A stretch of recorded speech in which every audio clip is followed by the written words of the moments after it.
Hello and welcome to Your New Jersey. I'm Lisa Marie Falbo. On today's show, we meet Charnae Payne, the newly crowned National United Miss 2025-26. She proudly represented her state and now uses her platform to mentor and empower young women.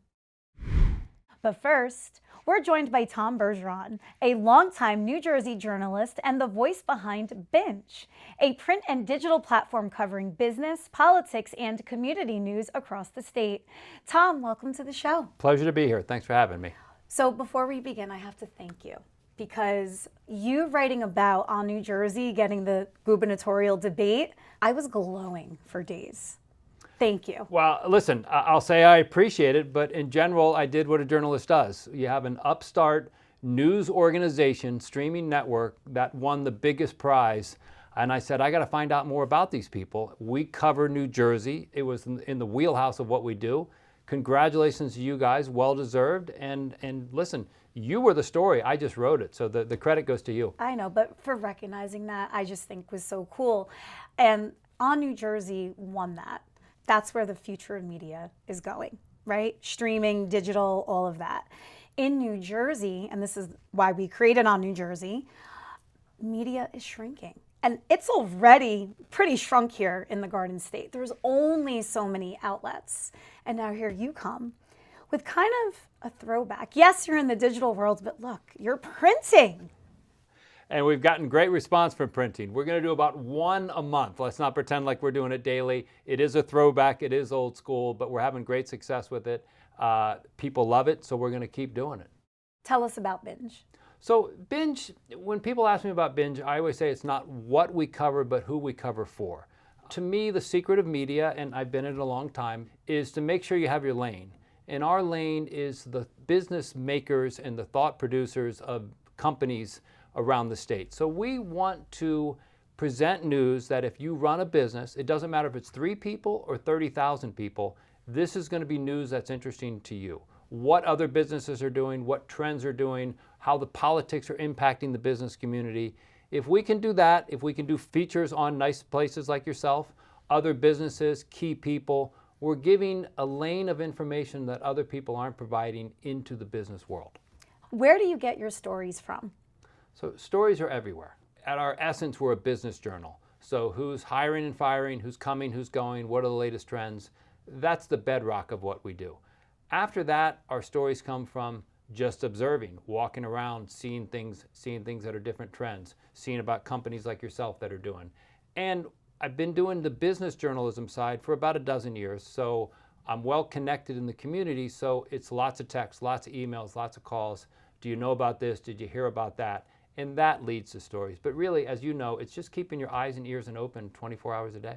So you don't sleep, much like myself. No one in journalism does, ever. No.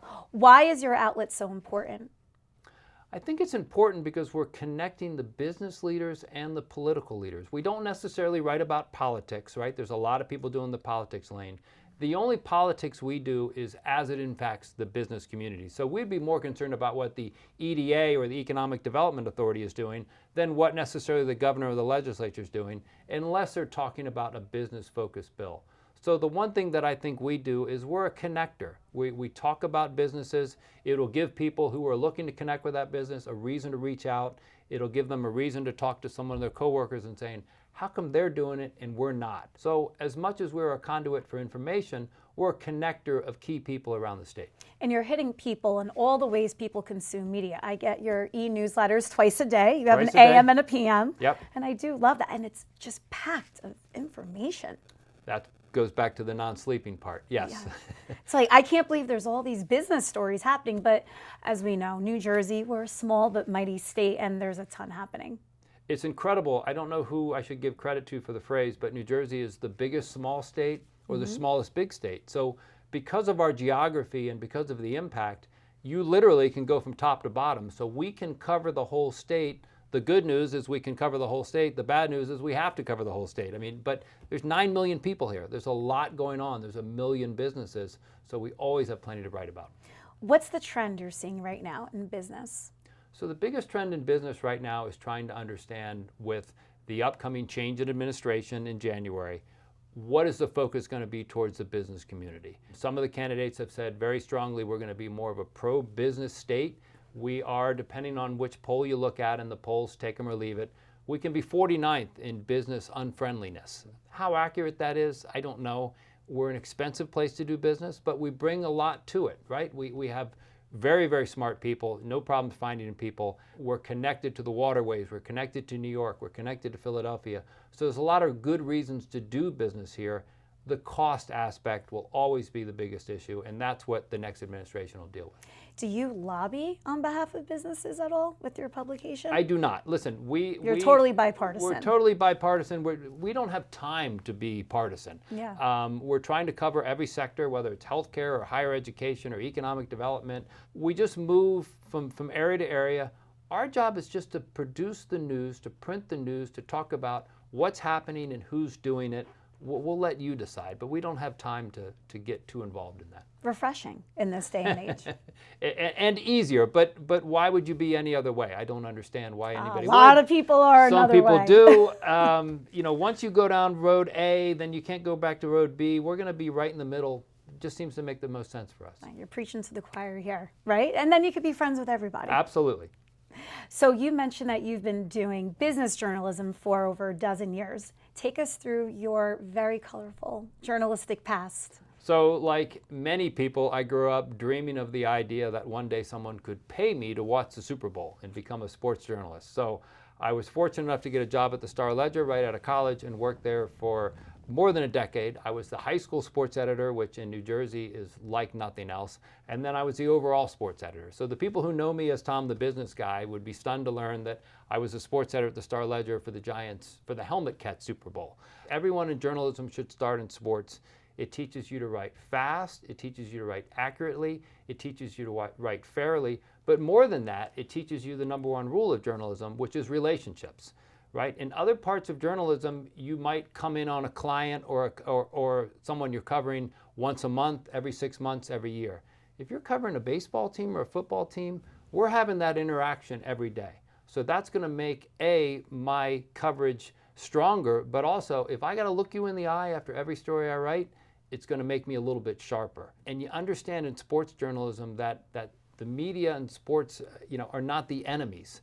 They're there together, we're there every day, so you build that relationship. And I think that's made me a stronger business journalist because I start with the relationship aspect and then get to the news aspect. I didn't know this whole sports background that you had. So we were in the press box together during the 2007 season because I was doing Giants radio. I did that for 16 years. There you go. So a little bit about all of the viewers are learning a little background of you and a little background of me. Yeah. Yes, for a long-time sports journalist, but and there is such a family aspect. You're so right. I mean, even though I haven't been really with the Giants for 5 years, those guys are my family. I mean, we were there every Sunday through thick and thin. yes. Like you said, it teaches you a lot to be on your toes, no nonsense. And it down teaches the you middle. business. You want to talk about big business, do professional sports. You're going to learn more about big business covering professional sports than covering business. So when did the shift happen away from sports? So unfortunately, I was at the Star-Ledger in the era where it started to shrink. No fault of their own. I love the Star-Ledger. I love the Newhouses. I love the family. I think they've done journalism a great service. Things were going away differently, so I went and got my internet chops. I worked at Yahoo Sports for 3 years. After that, as I kept going, I have 5 children. God bless you, by the way. I mean, to My wife, have my no wife. sleep. Yeah, but you're a team player. Come on. To do all of this with 5 children, what are their ages now? So 28 to 18. So I don't know that I could have done this 10 years ago, but could do it that. But that was sort of the push, as you know, on sports. It's all nights and weekends. Yes. Which is great. That's why I had to give it up. Right, exactly right. So you transition to something else. Somebody said, you should check out this place called NJ Biz, which I'd never heard of. So I went to NJ Biz. I worked there for a couple of years. I helped to found ROI, and now I've started BINJE. And what was ROI? So ROI is a business journal in the same maker of BINJE and NJ Biz. It was sort of my in-between point. So you've built media companies, left them, rebuilt again.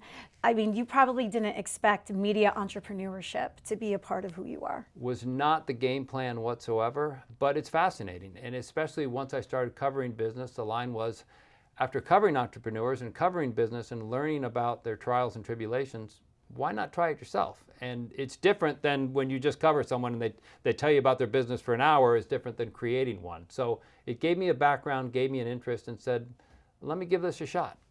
Who were some mentors of yours? So a couple of great ones, starting with the Star Ledger, a couple of people. Kevin Whitmer was a huge mentor. The late Chris D'Amico was a huge mentor. Kevin Manahan, who's still there, was a great mentor. I did a couple of years in Kansas City. I don't like to tell people. Oh. My wife's from Kansas City, so. Really? Big Chiefs fan? Big Chiefs fan, yes, yes. So we. Back when it wasn't. Back good when to they be a weren't Chiefs so fan. good. Yes. But we went out there, big house, country, this and that. Didn't take, as we said. 2 years later, we came back. So a guy named Mike Fannin out there was a huge mentor too. Really, as you know in the business, it's a blank job with blank hours and blank pay. But if you want to do it, I'm here to help you. So you find people that are so dedicated to the craft and the profession that if you're smart enough and lucky enough, you can really join with some people early on and they can teach you as much as anyone. Well, you know what event taught you about media entrepreneurship? 9/11. So 9/11, and forgive me, I don't mean to trigger people here. I've given this story a lot. 9/11 is a milestone moment, not just for me and everyone in the country, but also for journalism. And I tell the story this way. So I was working at the Star Ledger during 9/11, and I was in the sports department. I was a deputy sports editor at the time. And they immediately called off all sporting events by noon. So what are you going to do in sports? Well, if you're a journalist, you get your butt in the office. So all of us came into the office. One of my proudest moments in journalism, we all got together, put out an afternoon paper of the Star Ledger, I believe the one and only time that they did it. And I like to tell the story that we literally sold it on street corners, 5 o'clock, through people's car windows. And they were so happy. They not only were paying us for the Star Ledger, they were paying us extra. Here's $20. Thank you for doing this. Thank you for covering all that. That media world has changed. You and I now both live in a media world where everyone expects us to do all of that for free.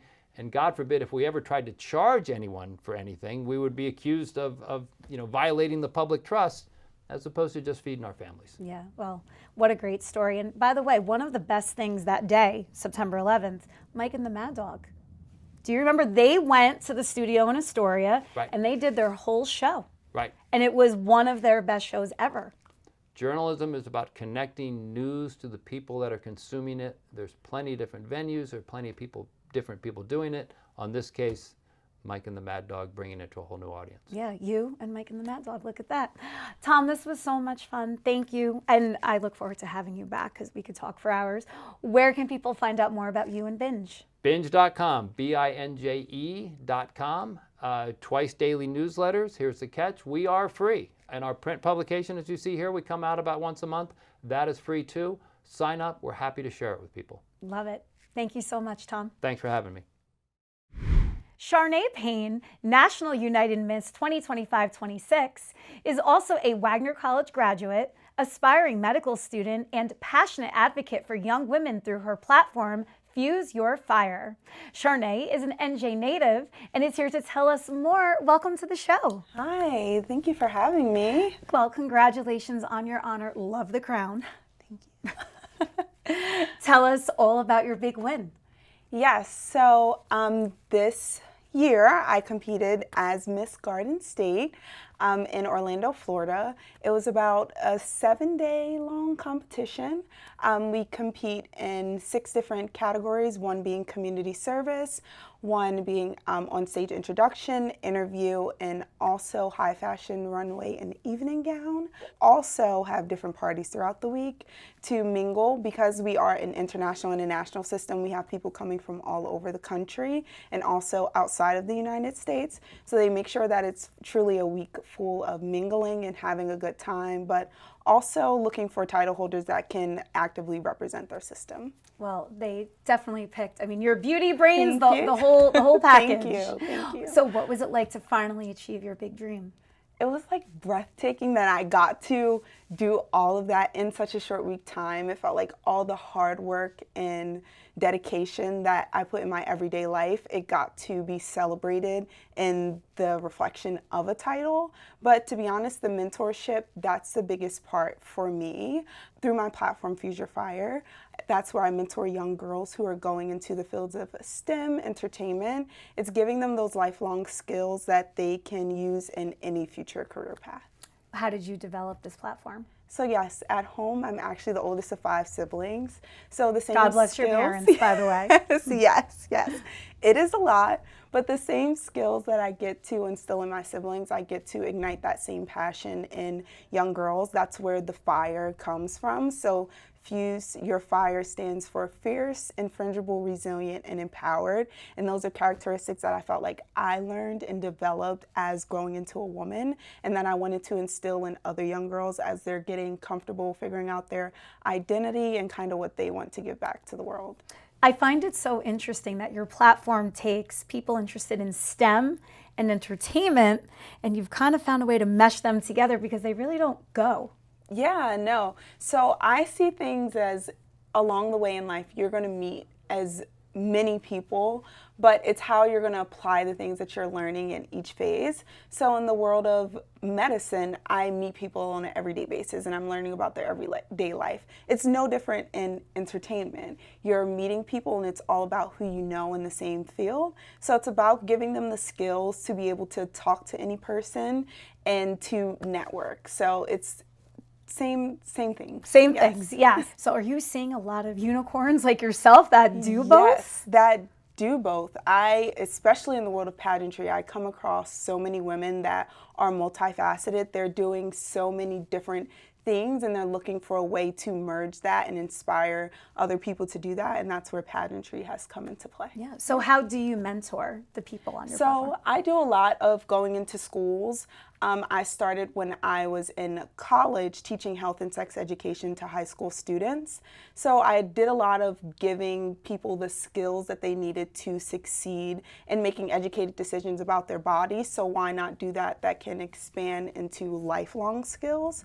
So when I moved back home, I decided to go back into my local high school where I could mentor young girls who were interested in the same things that I were in high school. So I got to kind of be that peer mentor that I always needed for those kids that are still searching for their identities and what they want to give back. And what high school is that? So Cinnaminson High School. Yes. Nice, because you're Yep. true South Jersey. True South Jersey. So you're in yes. Nutley right now, so South Jersey is, it's very skewed for us North Yes, Jerseyans, but yes, you are true. True South Jersey, yep. Closer to the Pennsylvania, PA side, Yes. But yeah, true South Jersey. So how did you publicize this platform during your pageant win?